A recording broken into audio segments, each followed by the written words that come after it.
আবারও প্রমাণ করলাম আমার চরিত্র যে ভালো। আসলে নিজের ঢোল তো নিজের বাজাইতে হয় না।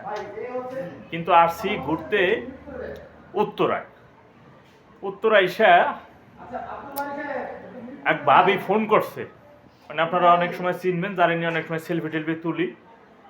হ্যাঁ, তারেক ভাই এলো ভাবি, মানে তার বউ আমার ফোন করছে যে মানে আমি হয়েছি কি ওই যে উত্তরা আপনার ওই যে 4 নম্বর সেক্টরে যে আজমপুর রেলগেটটা আছে ওইখান থেকে একটা ট্রেনে থেকে একটা যাইতেছে, ওইখানে একটা সেলফি তুলে আমি ফেসবুকে দিছি যে আজমপুর রেলগেটে এসে প্রকৃতির মাঝে। তো এটা ভাবি আমার দেখে তিনি আমারে ফোন দিলেন যে কই আছো। আমি বললাম ভাবি আমি তো উত্তরে আছি।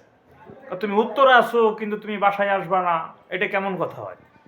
তুমি বাসায় আসো, তোমার ভাতিজা আছে ও তো ঘুমাইতেছে, যাই হোক, তো তুমি যেহেতু কাছাকাছি আছো আসো বাসায় বেড়াই যাও। তো আমি বললাম যে ভাইকো, হ্যাঁ, তো বললো যে তোমার ভাই তো 3 দিনের জন্য ঢাকার বাইরে গেছে বিশেষ কাজ অফিসের মিটিং। তখন আমি বললাম যে না তাহলে ভাবি আমি আসলে আমার একটু ব্যস্ততা আছে, আমার এখানে একটা অফিসে মিটিং আছে, আমি যাব। দেখেন ভাই গেছে হলো 3 দিনের মিটিং এ, এখন ভাবি বললো ভাতিজা ঘুমাইতেছে, তার বাসায় যেন বেড়াতে যাই, উত্তরে আসছে।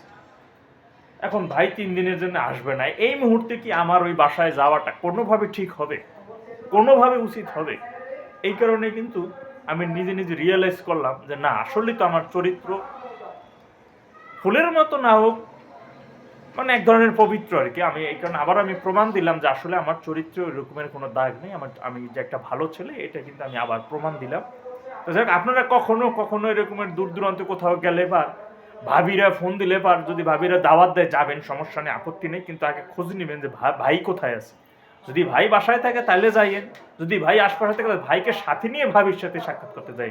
কিন্তু ভাই 3 দিনের জন্য ঢাকার বাইরে গেছে, এই সময় ভাবি ডাকলে এবার ওইখানে যায়েন না, ঠিক আছে? এটা ঠিক হবে না, এটা কোনোভাবে না। কিন্তু আমার চরিত্র ভালো দিকে আমি ওইখানে যাইনি।